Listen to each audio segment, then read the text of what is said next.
실제로 여드름 치료 효과에 근거가 전혀 없는 제품들도 효과가 좋은 것처럼 소개되고 있는 것이 현실이에요. 안녕하세요. 블로만 말하는 약사 메리스맨입니다. 오늘은 여드름 영양제에 대해 소개해 드릴 건데요. 여드름은 워낙 많은 사람들의 고민거리고 또 그만큼 시장 규모가 크다 보니 실제로 여드름 치료 효과에 근거가 전혀 없는 제품들도 효과가 좋은 것처럼 여러 매체에서 소개되고 있는 것이 현실이에요. 제가 오늘 소개해 드릴 여드름 영양제들은 여드름의 치료 효과에 실제 임상시험에서 유의미한 효과가 나타났던 성분들이에요. 아쉬운 점은 여드름 영양제들은 전반적으로 피험자가 많은 연구가 없었고 대부분 임상 연구 자체를 여러 번 진행하지 않았다는 거예요. 근거 수준이 높지 않은 거죠. 하지만 단 한 번의 임상도 아예 하지 않았던 성분들보다는 작은 임상이나마 했던 영양제를 선택하는 것이 효과를 볼 가능성이 분명히 더 높아요. 여드름 때문에 영양제를 선택하신다면 반드시 이 성분들을 먼저 시도하셔야 합니다. 그 첫 번째 성분은 바로 아연이에요. 아연의 역할은 다양하지만 그 중에서도 염증을 제어하는 능력, 그리고 직접적으로 세균을 억제하는 작용으로 여드름의 효과를 나타냅니다. 여드름 관련 성분 중에는 비교적 데이터가 많고 일관적이에요. 평소에 아연을 충분히 섭취하지 못했던 분들께는 더 효과가 잘 나타나지만 딱히 결핍이 아니셨어도 효과를 보실 수 있습니다.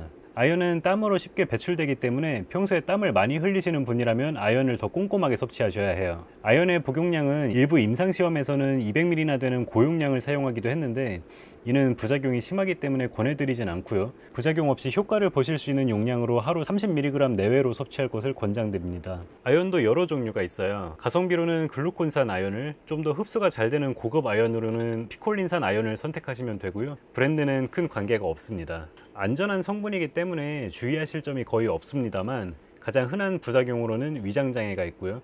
일부 항생제는 상호작용이 있을 수 있으니 주의하셔야 해요. 그리고 두 번째 성분은 바로 밀크시슬입니다. 밀크시슬은 주로 간영양제로 많이 알려져 있는데요. 간 외에도 항산화 작용으로 피부의 산화 스트레스를 완화시켜주고 직접적인 염증 제어 기전으로 여드름 부위를 진정시켜 줄 수 있습니다.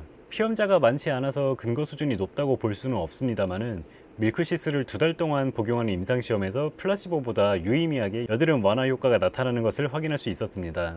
이 임상시험에서 사용한 밀크시슬은 레가론입니다만 꼭 레가론을 복용하실 필요는 없고 요새는 흡수가 잘 되도록 연질 캡슐로 제조한 실리마린 제품들이 있기 때문에 그런 제품들로 복용하실 것을 권해드립니다. 국내에서는 의약품으로 나오고 있으니 이것은 굳이 직구하시기보다는 약국에서 구매하시는 편이 더 쉽게 좋은 품질의 제품을 구하실 수 있는 방법이에요.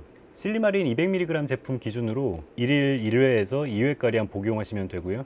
밀크시슬은 굉장히 안전한 성분이기 때문에 크게 주의하실 부분은 없지만 에스트로겐 유사작용이 있기 때문에 해당되는 성분을 복용하면 안 되는 여성분들은 피하시는 것이 좋습니다. 그리고 혈당을 다소 낮출 수가 있어서 당뇨약을 복용 중이신 분들은 혈당을 보다 신중하게 체크하시는 편이 좋습니다. 세 번째 성분은 바로 이노시톨입니다.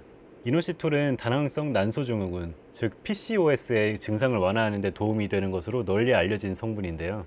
그 PCOS를 앓고 있는 사람들에 한해서 여드름 개선 효과가 나타나는 것으로 보고가 되고 있습니다. 이와 같은 효과를 누리려면 마이오 이노시톨 성분으로 하루에 2000mg씩 최소 3개월 이상, 길게는 6개월까지 복용하시면 되고요.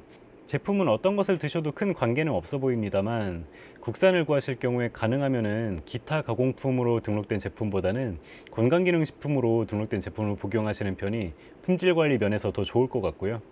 해외 제품이라면은 제로우 제품이나 나우푸드 같은 회사 제품이라면 무난한 선택이 될 수 있을 것 같습니다. 부작용이 거의 없는 안전한 성분입니다만 간혹 위장장애가 나타날 수 있고요. 그리고 혈당을 다소 낮출 수 있기 때문에 실리마린과 마찬가지로 당뇨약을 복용 중이신 경우 혈당 체크를 신중하게 하시는 편이 좋습니다. 그리고 작용기전상 PCOS를 앓고 계시지 않은 분이라면 복용을 하셔도 별다른 효과가 나타나지 않을 가능성이 크다는 점도 주의하셔야 해요.